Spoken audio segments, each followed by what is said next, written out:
Hi everyone, I'm Dr. Shweta and I welcome you to my YouTube channel Teaching Learning with Shweta. Today we'll be discussing the Erik Erikson's psychosocial theory. This is also a theory of development. Till now we have discussed the Piaget's cognitive theory of development. Then we had discussed Vygotsky's social theory of development, the socio-cultural theory of development. And we had also discussed Kohlberg's model development theory. तो अभी तक हम ये तीन तरह की theories of development पढ़ते आए हैं और इन तीनों थ्योरीज में एक चीज़ जो हमने कॉमन देखी थी कि ह्यूमन लाइफ स्पैन को उन्होंने स्टेजेस में बांटा था. ह्यूमन लाइफ स्पैन क्या है? फ्रॉम इन्फेंसी, पैदा होने के बाद से मरने तक का जो पीरियड है वो पूरा लाइफ स्पैन उसको स्टेजेस में डिवाइड किया था. पियाजे ने उस लाइफ स्पैन को स्टेजेस में डिवाइड किया था एंड बताया था कॉग्निटिव डेवलपमेंट हर स्टेज में कैसे होता है. Similarly, Vygotsky ने Piaget से agree करते हुए cognitive development along with social development, he had talked about this. And then when we had discussed Kohlberg's model development theory, he had also divided human span into stages and discussed how moral development, moral reasoning was taking place. ये हमने अभी तक करा हुआ है. उसी तरह से एक और थ्योरी है और वो भी बहुत फेमस थ्योरी है given by a German psychologist Erik Erikson. In around 1950s to 1960, this theory he had developed, and that is known as psychosocial theory of development. तो ये वर्ड साइकोसोशल क्या है? अब ये नया वर्ड जो आ रहा है पहले हम इसे समझते हैं. Psychosocial, of course, is the combination of psychological and social. So something which is both psychological and social in nature. ऐसा कहते हैं कि साइकोलॉजिकल और सोशल फैक्टर्स को अलग अलग कैटेगराइज करना बहुत मुश्किल है क्योंकि बहुत सारे जो हमारे साइकोलॉजिकल फैक्टर्स हैं, जो हमारी पर्सनालिटी है, जो हमारा कॉग्निशन है, हमारा इंटरेस्ट है, हमारा एटीट्यूड है, ये सारे साइकोलॉजिकल फैक्टर्स जो हैं इन सब का रिलेशनशिप है हमारे इन्वायरमेंट से या सोशल. इन्वायरमेंट का मतलब ही है सोशल. सो सोसाइटी से, सोशल इन्वायरमेंट से हमारे इन सारे साइकोलॉजिकल फैक्टर्स पर इफेक्ट पड़ता है. इसीलिए कुछ ऐसी चीज़ें हैं, फॉर एग्जाम्पल इन्फीरियोरिटी कॉम्प्लेक्स. अगर मुझे किसी से इन्फीरियोरिटी कॉम्प्लेक्स है तो ये मेरी पर्सनालिटी का पार्ट है, it is a psychological thing. But of course ये इन्फीरियोरिटी कॉम्प्लेक्स किसी ना किसी एक्सटर्नल इन्फ्लुएंस या किसी पर्सन से कंपैरिजन करके आया है या किसी की वजह से आया है. So there is a social element also involved in it. Therefore this kind of a factor is both psychological in nature and social in nature. So there are so many factors of of psychology that are psychological in nature and social in nature. तो Eric Erikson ने हमारी personality के उन trades का development discuss किया है जो psychosocial है नेचर में, और उन्होंने बताया है कि from the beginning of the infancy period, that is 0 to 2 years के पीरियड से लेके लास्ट पीरियड तक, डेथ तक, जो डेवलपमेंट हो रहा है साइकोसोशल फैक्टर्स का, वो इस तरह से हो रहा है जो हम इस थ्योरी में समझेंगे. तो ये तो हो गई साइकोसोशल थ्योरी ऑफ डेवलपमेंट. तो डेवलपमेंट हम इसलिए कह रहे हैं क्योंकि ह्यूमन डेवलपमेंट की बात कर रहे हैं. इसमें हम ह्यूमन बींग्स किस तरह से डेवलप हो रहे हैं और साइकोलॉजिकली, सोशली दोनों तरीके की डेवलपमेंट की बात की है इस थ्योरी में. So second important thing that we need to understand in this theory is the word conflict. Conflict word यहाँ पे बहुत बार use होगा. So let's understand what we mean by conflict when we talk about psychosocial factors and development, and where does this conflict word coming from.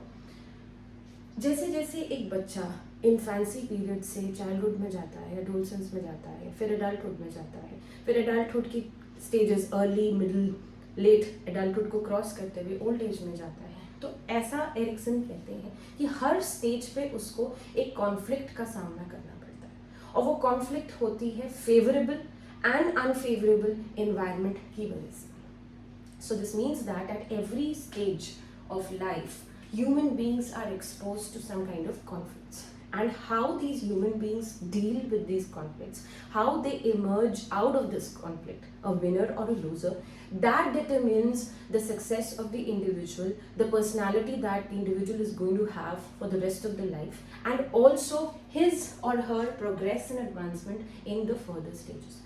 तो इस बात पे ये depend करता है कि इंडिविजुअल हर स्टेज पे कॉन्फ्लिक्ट को जीत पाता है, कि नहीं जीत पाता है, ये बात इफेक्ट करती है कि वो बाकी स्टेजेस में कैसे उभर कर आएगा और उसकी पर्सनालिटी लाइफ पर कैसी होगी। तो ये सारी थ्योरी के जो स्टेजेस हैं ये कॉन्फ्लिक्ट पर बेस्ड है। So let us now discuss these conflicts at each stage and how development is happening according to Erik Erikson, and that development is psychosocial development. So this theory is psychosocial theory of development. Erikson says that there are total 8 stages. Later on his wife added a 9th stage which we take up in the end, but the major 8 stages given by Erik Erikson are: number 1, trust versus mistrust. तो आप देख सकते हो कि एक conflicting है, trust versus mistrust, autonomy versus shame, initiative versus guilt, industry versus inferiority, identity versus role confusion, intimacy versus isolation, and generativity versus stagnation, and the last one integrity versus despair. तो ये conflicts हैं पूरी life भर जो चलती रहती हैं। Let us discuss each stage and conflict at each stage one by one. The first stage is trust versus mistrust. ये जो है ये मैंने यहाँ पे 0 to 1.5 और 2 लिखा है। कुछ बुक्स में आपको ये स्टेज 0 से 1.8 मंथ्स तक मिलेगी या 1.5 मिलेगी। कुछ बुक्स में 2 भी लिखा हुआ है कि ये वाली जो फेज है ये बेसिकली इन्फेंसी पीरियड है, पैदा होने के टाइम से 2 साल तक का। सो 0 to 1.5 और 2 आप कुछ भी लिख सकते हो। That is the period of conflict between trust and mistrust. तो क्या है इसका मतलब? इसका ये मतलब है कि जो सबसे छोटा बच्चा होता है, न्यू बॉर्न होता है, और न्यू बॉर्न से लेके 2 साल तक के जो बच्चे होते हैं उनके लिए सबसे ज़्यादा इम्पॉर्टेंट होता है security and a feeling of trust from the care givers. Care givers, primary care giver होती है मदर। तो मदर का इफेक्शन, मदर का अटेंशन, मदर का milk, nutrition, care, love, all these things provide a sense of security to the child, to the infant in this age group. अगर ये सारी चीज़ें उस infant को मिल रही हैं from the primary caregiver which is generally the mother and also from the surroundings, ऐसा नहीं है कि बच्चा कहीं बैठा है और खूब लाउड नॉइजेस आ रहे हैं और वो बच्चा डर रहा है, या फिर कोई उसके सामने उसको डांट रहा है, चिल्ला रहा है, उसकी मदर एब्सेंट है, मदर प्रेजेंट नहीं है and the infant is in distress. अगर इस तरह का एनवायरनमेंट है तो उसको किसी पे भी ट्रस्ट बिल्ड नहीं होगा। लेकिन अगर वो एनवायरनमेंट पॉजिटिव है, उसको मदर का अटेंशन, इफेक्शन, लव, केयर सब मिल रहा है, तो the baby is going to develop a sense of security and the baby will develop trust. So यहाँ पे जो कॉन्फ्लिक्ट है फेवरेबल और अनफेवरेबल एनवायरनमेंट, ये किसके बीच में है? Trusting environment versus not trusting environment. तो ट्रस्टिंग एनवायरनमेंट वो है जहाँ पे उसको लव, केयर, अफेक्शन अपनी primary care giver as well as the family members से मिल रहा है और वो सब पे ट्रस्ट करना सीख रहा है। इसके ऑपोजिट अगर उसको ऐसा एनवायरनमेंट मिल रहा है जहाँ पर बहुत उसको डेंजर फील हो रहा है, सपोर्ट नहीं मिल रहा है, केयर एंड अफेक्शन नहीं मिल रहा है, उसको टाइम पर खाना नहीं मिल रहा है, उसकी बेसिक नीड्स नहीं पूरी हो रही है, क्योंकि इस पीरियड में बेसिक नीड्स यही होती है। तो ये अगर उसको नहीं मिल रहा है, वो हमेशा इंडेंजर्ड फील कर रहा है, तो that baby will not be able to cross this stage as a winner. वो इस स्टेज की कॉन्फ्लिक्ट में हार जाएगा, वो इस स्टेज की कॉन्फ्लिक्ट में परेशान हो जाएगा, वो एक नॉन ट्रस्टिंग इंडिविजुअल आगे जाकर भी बनेगा। तो ये है हमारा ट्रस्ट वर्सेस मिसट्रस्ट का स्टेज। नाउ ये होता है 0 से 2 इयर्स की एज में। The next stage is autonomy versus shame. तो जैसे ऑटोनॉमी का मतलब होता है इंडिपेंडेंस, तो ये वाला जो एज ग्रुप है ये 2 से 3 साल के बच्चों का है, जब बच्चे बोलना सीख रहे हैं, अच्छे से चलना सीख रहे हैं। हमने पियाजे की थ्योरी में पढ़ा था कि कोऑर्डिनेशन इंप्रूव हो जाता है, बैलेंस इंप्रूव हो जाता है, वो चलने लगते हैं, वो पढ़ना सीख रहे हैं, लैंग्वेज इंप्रूव हो रही है, बोलना ठीक से सीख रहे हैं। तो इस वजह से वो नई नई चीज़ों को करना चाहते हैं, वो एक्सप्लोर करना चाहते हैं और इंडिपेंडेंटली करना चाहते हैं। They want to feel a sense of personal control, वो चीज़ों को अपने आप खुद करना चाहते हैं, कंट्रोल करना चाहते हैं। ऐसे टाइम पे उनको 2 तरह के एनवायरनमेंट मिल सकते हैं, या तो उनको ऐसा एनवायरनमेंट मिलेगा जहाँ पे उनको कुछ करने नहीं दिया जा रहा। कुछ होते हैं पेरेंट्स जो बहुत ओवर प्रोटेक्टिव होते हैं, उनको ये डर लगता है कि तोड़ देगा कुछ या चोट लग जाएगी, तो इन डर से पेरेंट्स उनको एक्सप्लोर नहीं करने देते कुछ भी, उनकी ऑटोनॉमी को रिस्ट्रिक्ट कर रहे हैं। तो ऐसे में ऑटोनॉमी उन बच्चों की इनकरेज नहीं होती। और ऐसे भी पेरेंट्स होते हैं कि जब बच्चा कुछ खुद करने लगता है, कुछ एक्सप्लोर कर रहा है, अपने आप कर रहा है, तो उसका मजाक उड़ा देते हैं या उस पर हंस देते हैं। तो that child instead of becoming an independent individual starts feeling shameful, उसको शर्म आने लगती है हर चीज़ से। तो वो ऑटोनमस नेचर हमने यहाँ पर रिस्ट्रिक्ट कर दिया। अगर हम बार बार एज पेरेंट्स या टीचर्स उस बच्चे की जो ऑटोनमस एक्शंस हैं उनको हम शेम कर रहे हैं या मना कर रहे हैं या रिस्ट्रिक्ट कर रहे हैं। तो सेकेंड स्टेज में जो कॉन्फ्लिक्ट है वो है autonomy versus Shem.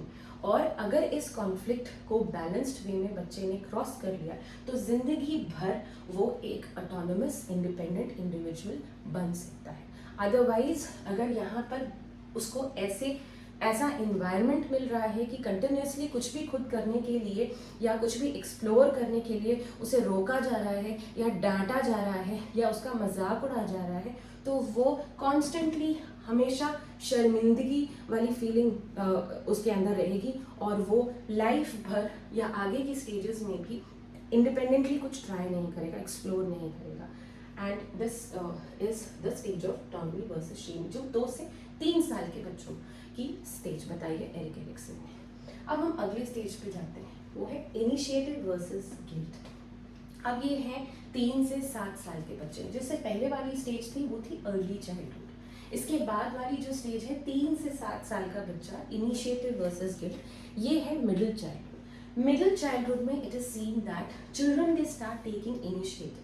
Now they are in the middle school age group and they start taking their own decisions. They start becoming leaders of their group and they start imposing, asserting their opinions. So that is what we mean by initiative. अब यहाँ पे भी the child is can be exposed to 2 kinds of environment. One is favorable and the other is unfavorable. Favorable कौन सा है? जहाँ पे वो जब कुछ इनिशिएट करता है, स्टार्ट करता है, लीड करता है, तब उसको अगर डांट दिया जाता है, उसको या फिर फीडबैक नेगेटिव दी जाती है, उसको रीइंफोर्समेंट नेगेटिव या पनिशमेंट दिया जाता है, तो वो जो इनिशिएटिव लेने का जो सेंस है, वो लीड लेने का जो सेंस है, वो उसका कर्ब हो जाता है। और that individual gradually becomes, that child gradually starts feeling guilty for doing anything. That leads to guilt. अगर फेवरेबल एनवायरनमेंट है, उसको बहुत अच्छा फीडबैक दे रही है टीचर या पेरेंट्स, या फिर उसको और नई नई चीज़ें करने को दे रही है, प्रॉब्लम सॉल्विंग क्वेश्चंस दे रही है, सिचुएशंस दे रही है teacher, and the child is taking lead and trying to solve them, and then in those cases the child throughout the life in the coming stages will be a person who loves taking initiative, who loves to start things, who loves to take lead or become a good leader. Otherwise, if this environment is not favorable, if this environment has teachers and parents who are continuously restricting the child from moving ahead, from going and taking charge of things, from taking the lead, then that individual, then the child becomes constantly guilty of his or her actions and stops taking lead. तो आपने देखे होंगे कुछ लोग ऐसे जो कि पीछे बैठना पसंद करते हैं बिल्कुल, और अगर कोई टीचर कहे कौन आएगा सामने, तो वो बिल्कुल इधर उधर देखने लगते हैं। ऐसे ही आपने इंडिविजुअल्स देखे होंगे अपने आसपास भी कि वो आगे आने वालों में से नहीं है, वो पीछे रहने वालों में से हैं हर चीज़ में। Now I am not trying to जज एनीवन, बट ये एक क्वालिटी है जो इस स्टेज से ही रिलेटेड है। कितना एनकरेजमेंट मिला है इनिशिएटिव लेने पे, that decides the conflict in this period is dealt with properly और नॉट। नेक्स्ट, सो ये तो था मिडिल चाइल्डहुड के बच्चे जो क्राइसिस या कॉन्फ्लिक्ट फेस करते हैं। Now when we move on to the next stage, which is the late childhood, 7 to 12, ये childhood end हो रहा है इस period में, that is industry versus inferiority। अभी थोड़े से बड़े बच्चे हैं, 12 साल तक के बच्चे हैं। ये जो बच्चे हैं इनको बहुत सारा काम करने को मिलता है, घर पर पेरेंट्स एक्सपेक्ट करते हैं कि आप ये वाले काम करेंगे, घर में हाथ बटाएंगे, स्कूल में इनको होमवर्क मिलता है, टास्क मिलते हैं, इनके आपस के दोस्तों के साथ कंपटीशन होता है कि कौन अच्छा कर रहा है, स्पोर्ट्स खेलते हैं, गेम्स खेलते हैं, डिबेट्स, डिस्कशंस, ये सब कुछ वो करने लग जाते हैं। और अब फोकस जो है वो प्रोडक्टिविटी पर जाता है कि काम इंडस्ट्री वर्ड हमने यहाँ पे इसलिए यूज किया है, कितना इफेक्टिवली काम कर रहे हैं, कितनी एफिशिएंसी से काम कर रहे हैं। तो ये जो फीलिंग है बच्चे के अंदर कि मैं कितना एफिशिएंट हूँ, मैं कितने अच्छे से काम कर रहा हूँ, ये जो फीलिंग है और ये वाली फीलिंग वर्सेस इंफीरियोरिटी कि मुझसे नहीं हो पाएगा, मुझसे नहीं हुआ, मैंने गलत कर दिया। So that is a conflict that the child faces in this eight this stage, that is industry versus inferiority. तो इस स्टेज पर उसको दो तरह के एनवायरनमेंट मिल सकते हैं। एक ऐसा एनवायरनमेंट जो कि उसकी काम अच्छे से करने को इनकरेज कर रहा है, प्रॉपर फीडबैक दे रहा है, प्रॉपर रीइंफोर्समेंट मतलब कुछ भी अच्छा करने से जब हम रिवॉर्ड देते हैं, that is called reinforcement, Skinner की थ्योरी। सो रीइंफोर्समेंट मिल रहा है। बाकियों के कंपैरिजन में द चाइल्ड इज फीलिंग कि I have done well, I have perform well, I am not inferior to everyone. तो अगर इस तरह का एनवायरनमेंट मिल रहा है उसको, तो वो इंडस्ट्रियस रहेगा पूरी लाइफ, उसको पूरी लाइफ अपने ऊपर कॉन्फिडेंस रहेगा और वो आगे आने वाली स्टेजेस में भी चीज़ों को इफेक्टिवली करने का कॉन्फिडेंस रखेगा। लेकिन अगर उसे अनफेवरेबल एनवायरनमेंट मिलता है जहाँ पे कॉन्स्टेंटली उसको फेलियर पर शेम किया जा रहा है, या फिर उसको डराया जा रहा है, या फिर उसकी तारीफ नहीं की जा रही, उसको रीइंफोर्समेंट नहीं मिल रहा है, फीडबैक नहीं दे रहे हैं, तो इन दैट केस वो हो सकता है एक ऐसा इंडिविजुअल बनकर रह जाए for the next stages ahead of that child कि वो पूरे टाइम इंफीरियरिटी कॉम्प्लेक्स से ग्रस्त रहेगा। So that is very important for us as teachers and for the parents to take care that यहाँ पे ये जो stage है ये काम करने से related है। जो भी काम होते हैं, जो भी tasks होते हैं, चाहे वो homework हो, चाहे वो game sports हो, तो उसमें जो performance है उस performance से related है ये वाली stage। So this is the stage for late childhood। Now we move on to the fifth stage, which is identity versus role confusion, and I think this is very important for us as teachers because TGT teachers तो सबसे ज़्यादा इसी group को पढ़ाने वाले हैं। So adolescence group है, हम ये पढ़ चुके हैं when we were discussing the Piaget's theory, and we've also discussed in details about adolescent period। adolescent period को G. Stanley Hall कहते हैं। It's a period of stress, storm and strain। ये सबसे डिफिकल्ट पीरियड होता है human beings का life span में। क्यों?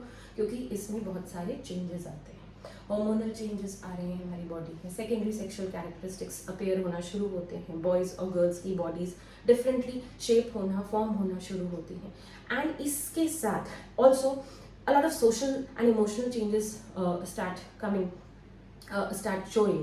For example, there is a feeling of attraction for the opposite gender, but at the same time there is a lot of confusion in adolescence. It is seen that a lot of confusion is seen in adolescence with respect to these changes in their bodies, in their appearance, and also with respect to what they want to do in their lives. तो ये जो period है ये identity formation का time है, because इसी time पर जो एडोलसेंस हैं वो ये रियलाइज़ करना शुरू करते हैं कि मैं कौन हूँ और मुझे लाइफ में आगे क्या करना है। वो शुरुआत होती है इस पीरियड से। And also this is a period जब बॉडी में ढेर सारे चेंजेस आ रहे हैं, सोशल चेंजेस, इमोशनल चेंजेस आ रहे हैं। तो इस टाइम पे आइडेंटिटी फॉर्मेशन होती है इंडिविजुअल्स की, और अगर इस टाइम पे आइडेंटिटी फॉर्मेशन अच्छे से हो गई तो लाइफ भर वो आइडेंटिटी सही रहती है। एंड इस स्टेज को हम लिंक करते हैं फिडेलिटी से, मतलब लॉयल्टी से। तो ये वो स्टेज है जो एडोलसेंस फेस करते हैं, और एडोलसेंट एज ग्रुप में जो कॉन्फ्लिक्ट आ रही है हमारी, जो अनफेवरेबल और फेवरेबल एनवायरनमेंट मिल सकता है, वो है आइडेंटिटी वर्सेस रोल कन्फ्यूजन। या तो एडोलसेंट को ऐसा एनवायरनमेंट मिलेगा जहाँ पे इसको प्रॉपर सपोर्ट दिया जाएगा, अंडरस्टैंडिंग पेरेंट्स होंगे, अंडरस्टैंडिंग टीचर्स होंगे, अगर उनके अंदर बॉडी के अंदर जो चेंजेस आ रहे हैं उनको ढंग से एक्सप्लेन किया जाएगा कि this is the reason, you don't have, this is the reason why these changes are coming in your body and you don't have to be very conscious about them, this is absolutely normal. The girls they start menstruating and then lot of problems and hesitation and a lot of complicated emotional responses associated with that also starts. So at that period, if that proper support, care and guidance is given to the adolescents, and not just this but also if they are guided for their future, start identifying your interests, start identifying your weakness, your strength, अगर ये environment मिलता है तो ये favorable environment है, और इसकी वजह से identity ढंग से डेवलप होने लगती है और फिडेलिटी भी इम्प्रूव होने लगती है कि आगे जाकर वो कंफ्यूज्ड नहीं होते हैं। neither in relationship nor in decision making in their life. तो ये बहुत ही क्रूशियल स्टेज है. अगर यहाँ पे अनफेवरेबल इन्वायरमेंट मिलता है, जहाँ पे कॉन्स्टेंट शेमिंग हो रही है, जहाँ पे प्रॉपर गाइडेंस नहीं मिल रही है, प्रॉपर नॉलेज नहीं दी जा रही है, सेक्स एजुकेशन नहीं दिया जा रहा है, और उनको करियर के लिए या पढ़ाई के लिए भी गाइडेंस नहीं मिल रही है, बहुत प्रेशर है घर पर, तो और उनको ये भी मोटिवेट नहीं किया जा रहा है to find out their strengths and weaknesses and their abilities, तो एक कंफ्यूजन बन जाता है. क्योंकि ऑलरेडी नेचुरली बॉडी में इतने चेंजेस हो रहे हैं, अपीयरेंस में इतने चेंजेस हो रहे हैं, तो कंफ्यूजन ऑलरेडी है. तो these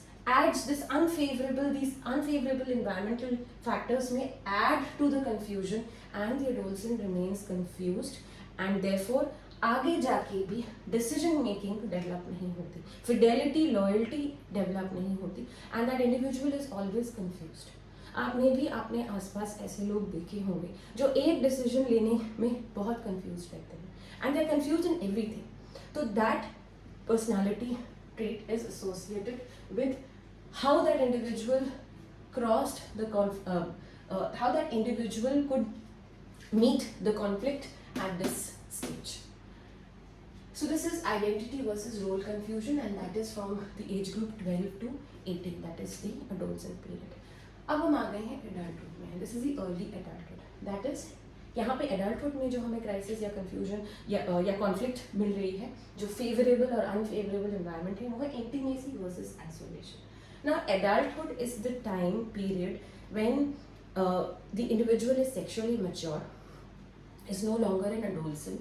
एडोलसेंट जो है वो ट्रांजिशन पीरियड होता है बच्चे और एडल्ट के बीच में. वो सेक्सुअली मैच्योर नहीं होता है, इंटेलेक्चुअली मैच्योर नहीं होता है, but adults are intellectually much mature than adolescents.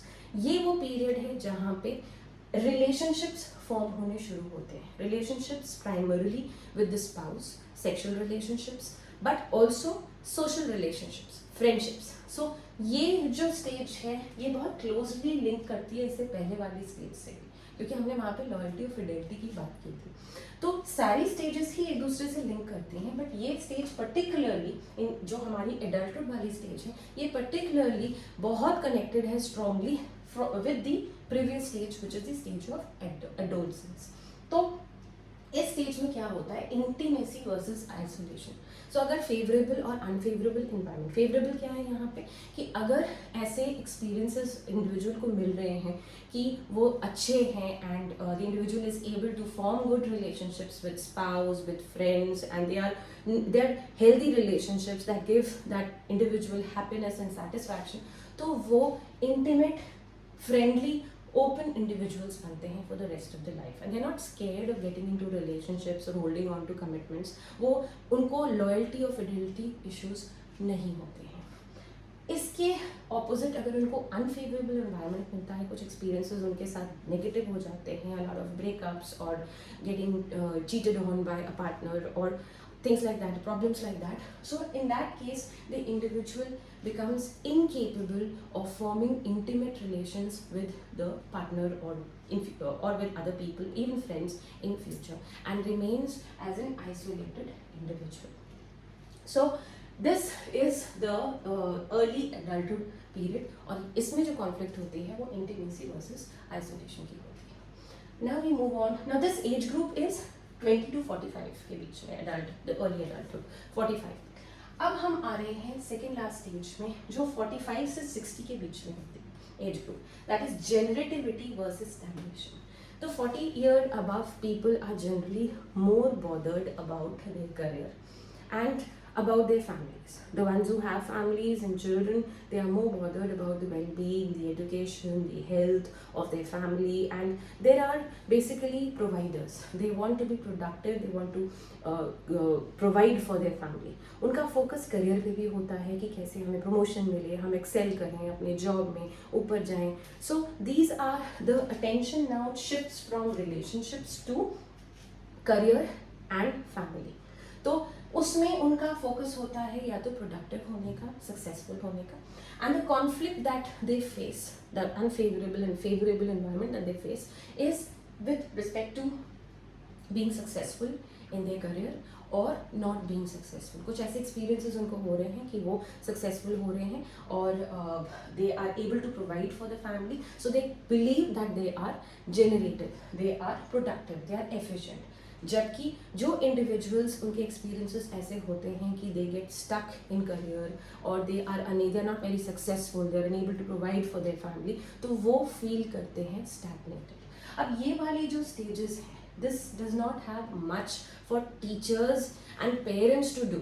अभी तक तो जो हम डिस्कस कर रहे थे वो टीचर्स और पेरेंट्स उसमें इन्वॉल्व होके उन स्टेजेस की कॉन्फ्लिक्ट्स को हैंडल करने में हेल्प करते हैं। बट यहाँ पे जो है, यहाँ से जो स्टेज शुरू हो रही है वो उस स्टेज पर the individuals are not always looking up to their teachers और देयर पेरेंट्स, वो खुद ही उस कॉन्फ्लिक्ट को क्रॉस करने की कोशिश कर रहे हैं। सो यहाँ पे generativity versus stagnation is the conflict between being productive in life, thinking that I am productive and I am doing well in my career as well as in terms of providing for my family, or I am stagnated, I am not doing any improvement और मैं कुछ कर नहीं पा रहा हूँ या पा रही हूँ अपनी लाइफ में।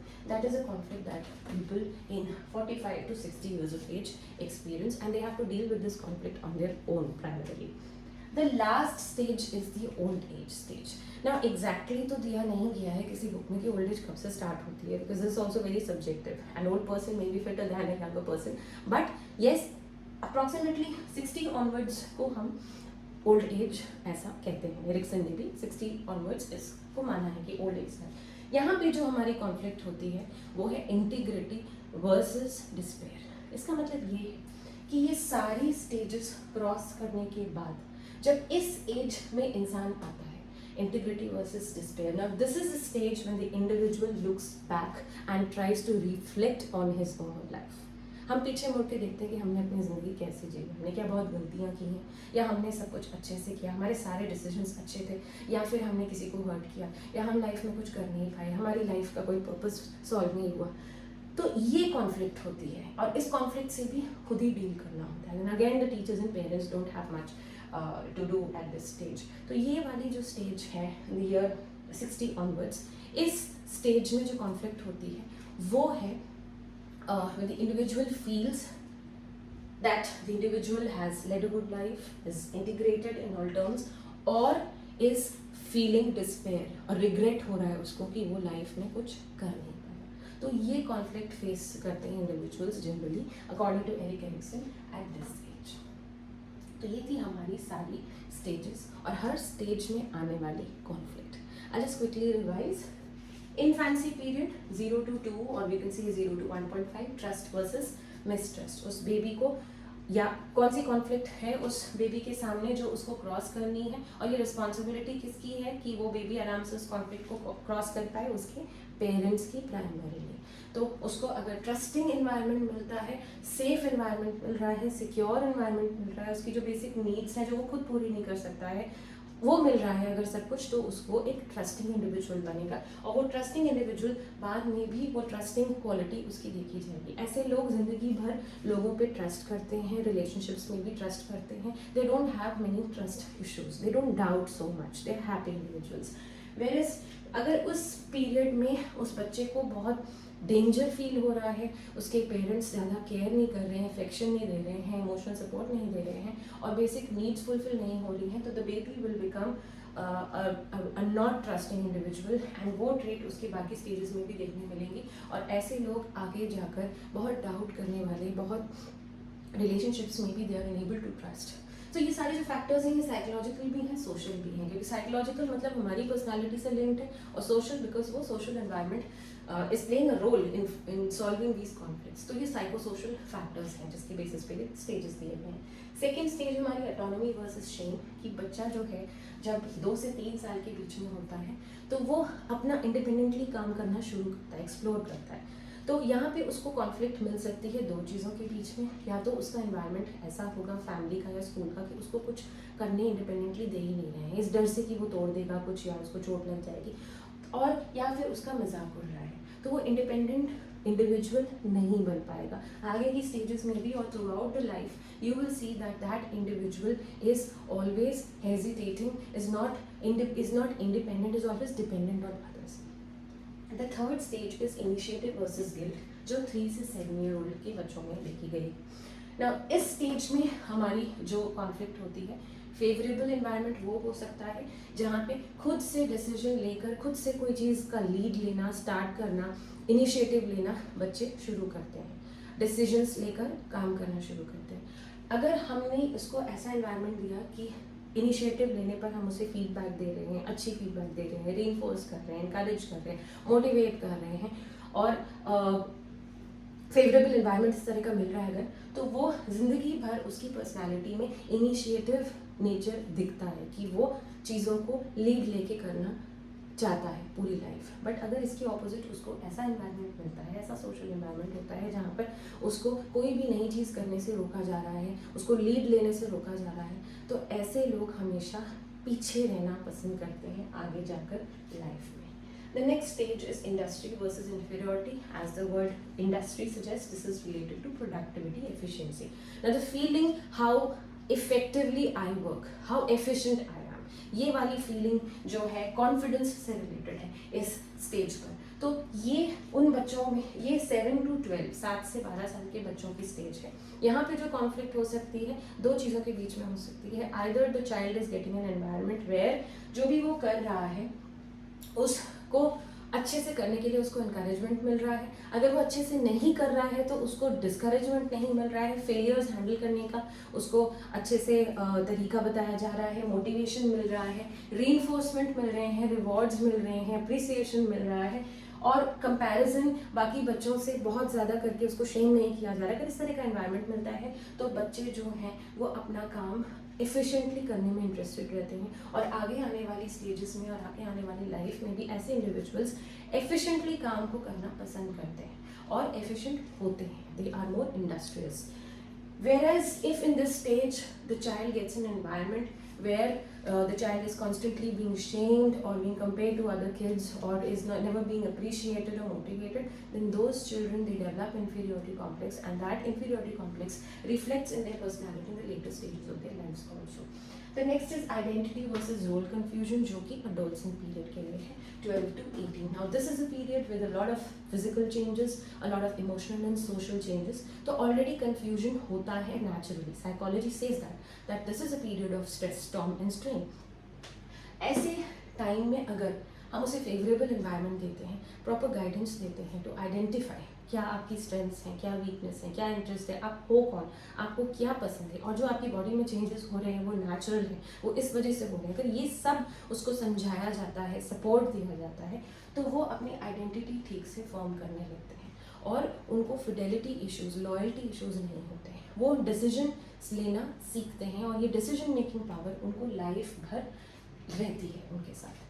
लेकिन अगर इस स्टेज पर उनको अकेला छोड़ते हैं पेरेंट्स और teachers, they are not bothered about the problems, the doubts that they are having, they are not guiding them enough to find out themselves, about themselves, what they like, what they don't like, what interests, what are their passions, what are their hobbies, and guiding them also about the changes happening in the body, why they are feeling like that, why they are liking their friends more, and all these issues, if they are not dealt with properly at this stage, then there can be a confusion about who am I and what I have to do in life.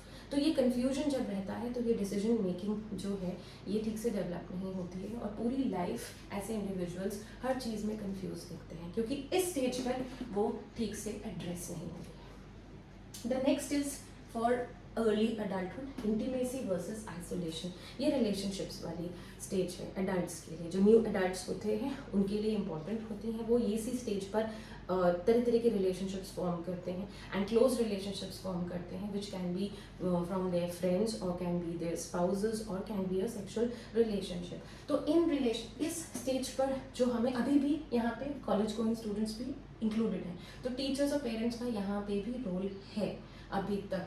तो इस conflict, तो जितनी conflicts हमने यहाँ तक पढ़ी हैं, इन conflicts के रेजोल्यूशन में टीचर्स और पेरेंट्स का रोल आ रहा है, बट इंडिविजुअल का भी यहाँ से स्टार्ट होता है। So at this stage of intimacy versus isolation, the conflict is between whether the individual is able to form healthy relations और नॉट। अगर उसके एक्सपीरियंसेस ऐसे हैं कि वो रिलेशनशिप्स अच्छे नहीं बना पाया है, उसको बेटर एक्सपीरियंसेस मिल रहे हैं, तो ज़िंदगी भर वो रिलेशनशिप्स में हमेशा फेल होने वाला इंडिविजुअल बनता जाता है। आगे भी उसके रिलेशनशिप्स में उसको प्रॉब्लम्स और इश्यूज होते हैं। And this stage is related to the previous stage, क्योंकि फिडेलिटी एडोलसेंट पीरियड से आनी शुरू होती है डिसीजन मेकिंग जो हमारी, and that influences relationships also. तो ये दोनों स्टेजेस काफ़ी रिलेटेड हैं आपस में।